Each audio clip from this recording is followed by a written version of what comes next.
I've not done a true story in a while, so I'm doing one about me this week. Now, I have a very confusing accent, dialogue, the way I talk, and being Southern doesn't help things. I've been told I'm from Baltimore, Maryland, Europe, Louisiana, Hawaii. I lived in Tennessee for a while. But it's none of those at all. What happened when I was a little baby, about 5 to 6 months, maybe earlier than that, I'm not too sure. I was crawling across a wooden floor, old wooden floor, down here in Georgia where I was born. And I got a splinter buried deep within my little fingers. Well, we were going to Tennessee that night to visit some family. So we went to Tennessee. They took me to the hospital. I had a fever of about 102. Now, grant you, I'm under 6 months old. That's a lot for a little baby. In fact, they told my parents, and I know this because later on they told me, that if I did not stay the night in the hospital, I would probably not be alive in the morning. Now, I don't know if I died and came back. I was a baby. Who knows?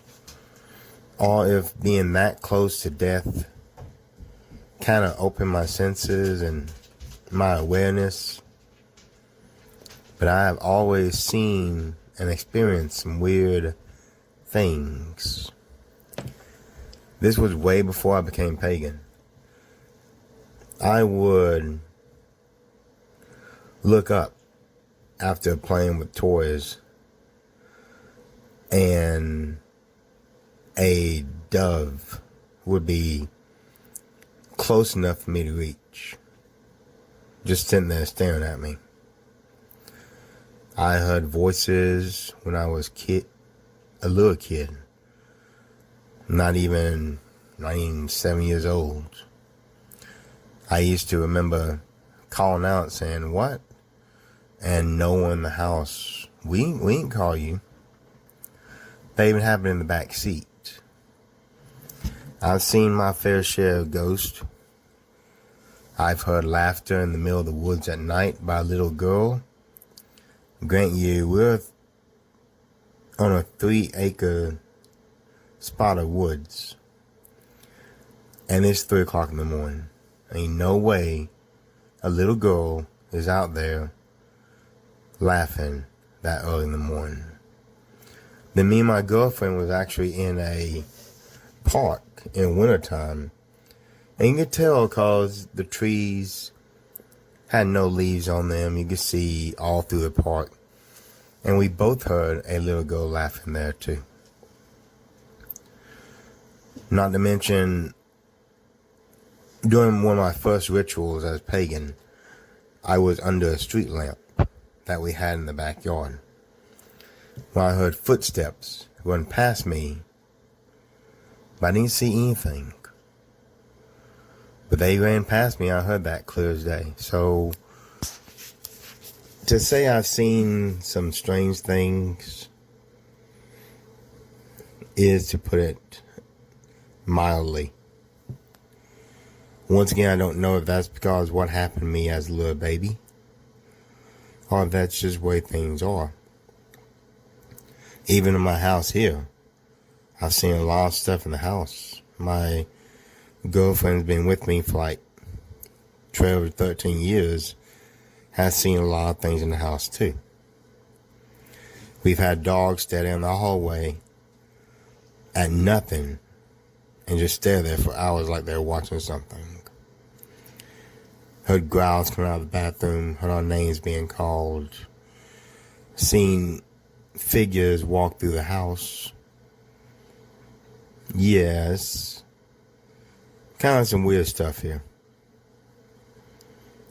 But I just wanted to say, I wanted to do this last week, but between the work hours and Thanksgiving dinner, I just didn't have time.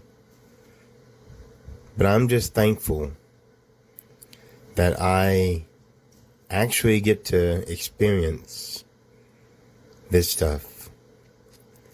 I'm not going to lie. Most times it don't freak me out, but sometimes, like when I saw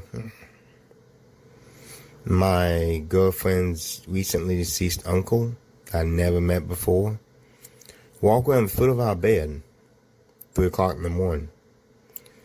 And the only way I know it's her uncle because years later I saw the picture and it was just the same identical features, dark hair, face, mustache, identical.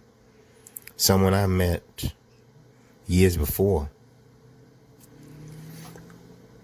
But I'm just saying that I want to be thankful for all that I've seen, heard, witnessed, and still around to see and hear and witness more stuff.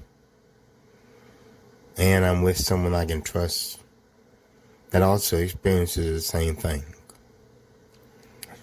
So to all of you, be thankful for what you have, who you're with, and those little weird things in life that make you realize how lucky you are to experience that, because many people never will. Welcome to the Shadowlands.